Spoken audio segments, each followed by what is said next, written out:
Hi everyone, it's Oren, the developer of Don't Lose Aggro, and I just wanted to make this quick video explaining stuff about the game because there's been a lot of questions and I don't have much time here because I'm busy bug fixing and, implementing all the feedback you guys have given. So I'm just gonna do a quick run of the dungeon here and try to explain as I go where the game's headed and what should happen here. So I'm not a very high level, I'm level 5 and I'm not gonna do talent points for this, I think, just to show the dungeon itself without any modifiers.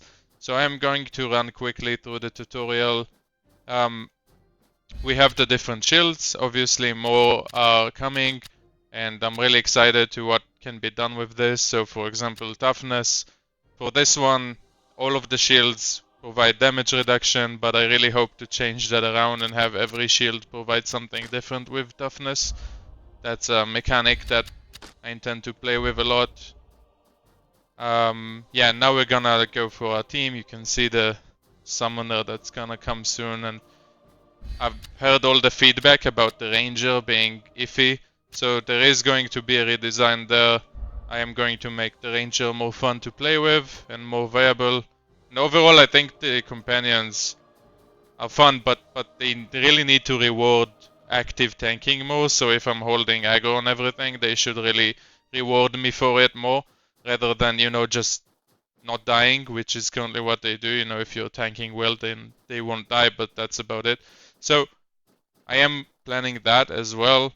But yeah, let's get started here, and I'm just trying to run through this quickly because there's been a lot of questions of how things are done, and while I do intend to make things clearer as time goes on, I thought I'd make this video and, have it as a walkthrough for the current patch. Alright, so our first pick here, I'm just gonna go with shield throw. I'm gonna pick all these guys up. Let's go. And, the targeting needs some work, but at the same time it's a very hard problem to solve because there's so many enemies. And, while there is the option to go mouse, by the way, if I go into settings and disable action targeting, I can actually target them with my mouse if anyone prefers that classic method of doing things. So it's more surgical, but control is somewhat awkward. But yeah, I'm gonna go back here. The tabbing between them helps a lot to pick what you need. So we're just running here, we're gathering as many as we can. I'm actually gonna go and pick some more guys up because I think we can do that, we'll be fine.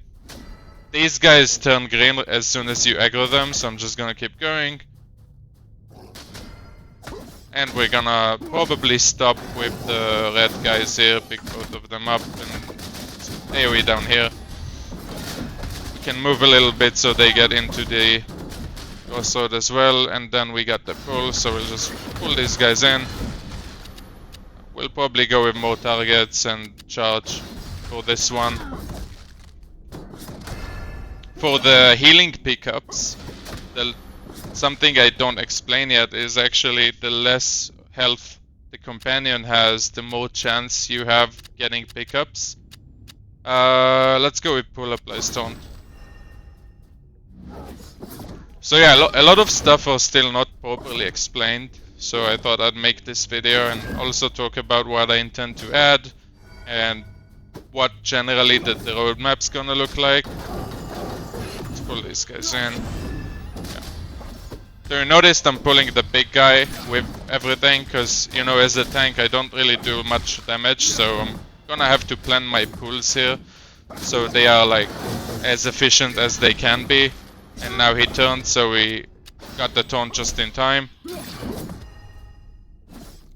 And the idea is to plan your route in a way that makes the most sense for your companion ability. You don't want to waste it on let's say a lesser pull. So you really want to plan those pulls accordingly to your cooldowns. So for example, now I have this one guy, I'm not just gonna bash him, I'm gonna keep going. Let's pick these up. I think we can go all the way to the healer, but let's see how that turns out for us.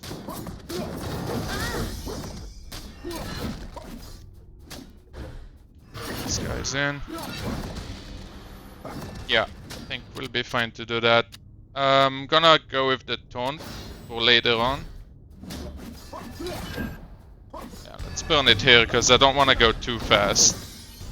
This is a walkthrough after all, but the idea is to get that healer down as soon as you can, because you don't want to be stuck with this guy too much. He will heal.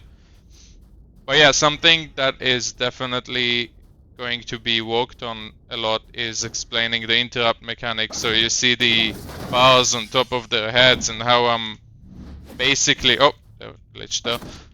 Basically charging their heals. So I want to time my crowd control, you know, pull, charge, shield throw. I want to time them so they actually interrupt the last second, and then this leads to clean kills on those guys. Let's go with dodge. And then we keep going here for the gauntlet. There's a lot of cool stuff I want to do, so I want to add obviously more shields, more playstyles. I want to play around with what Toughness does. So Toughness is those 3 shields at the bottom.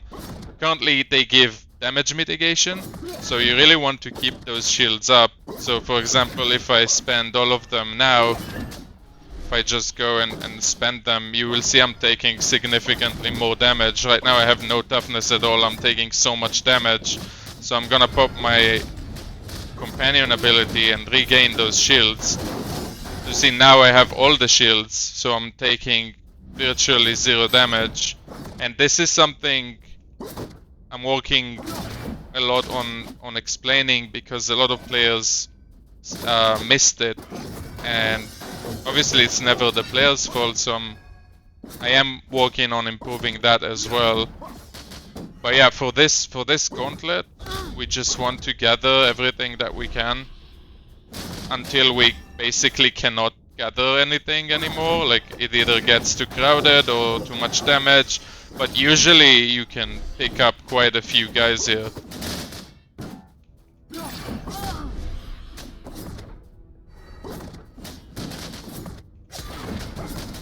Yeah, let's see what else. There is going to be more companions, there's going to be more skills. I really want to add customization and loot, but that's going to take a while, so I will probably focus on that later. For our companion upgrade, we're just gonna go with heal yourself, because we have the dodge after charge. Where is it?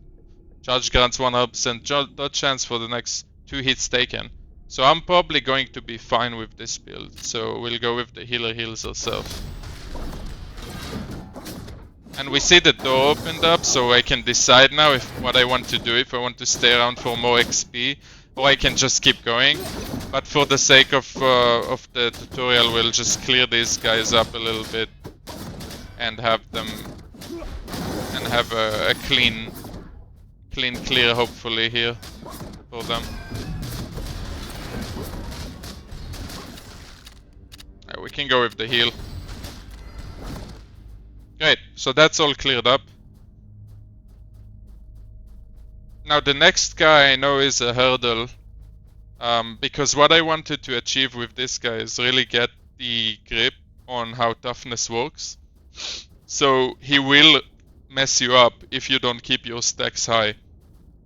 If you don't keep the 3 shields active, then it will do a lot of damage. But you can see that if I'm going to time my abilities just right, see, I had dodges now, but now he's starting to do damage, so I'm just gonna pop my ability here and make sure I'm always on 3 stacks, which basically makes him do very little damage to me if I manage to time my abilities right.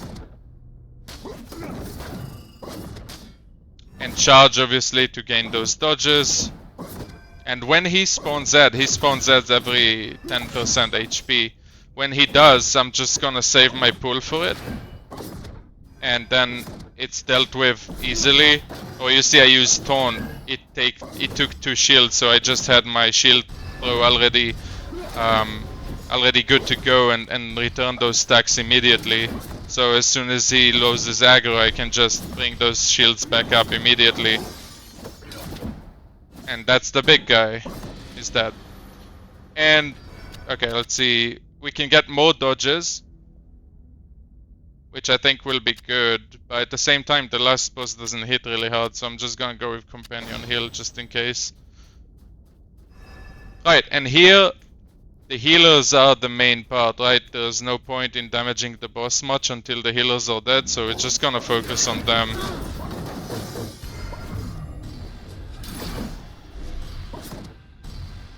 And we really gotta keep an eye on those casts and keep them together, so when I do interrupt, both of them get interrupted at the same time. So you see those casts almost going off there, but I managed to kill one. I'm sure the other will soon fall, so let's go with cooldown. Yeah, there I interrupted the other one, and there he dies. Now the boss will spawn another set of ads on 50% HP, so we will be ready for it when it does. Keep taunting, obviously. And I'm also working on making it more apparent when targets are about to lose aggro, because you see now it's very hard to see the exact time that taunt has left. So I am working on changing that. Oh, we're getting low here, so we're gonna have to be careful a bit. Better act fast. Yeah.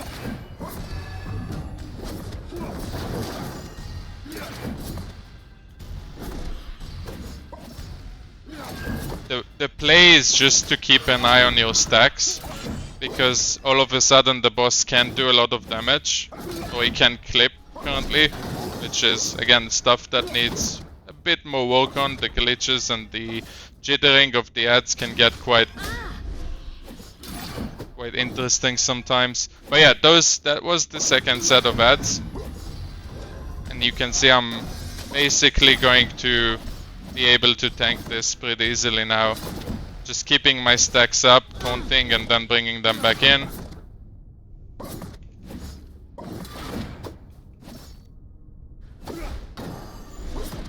And yeah, for this one, I think I took a little bit too much companion healing. You saw I almost died there. There has to always be a balance between how much I heal and how much she heals. So that almost cost us the run, but yeah, there we go. So that was a clear with 10 minutes left, and we were level 5. So now we are level 13, almost 14. We got a bunch of things unlocked as well. So yeah, I hope that was helpful, that was clear, and obviously there's still a lot of work to do, but yeah, thank you so much for playing so far, and hope to see you again.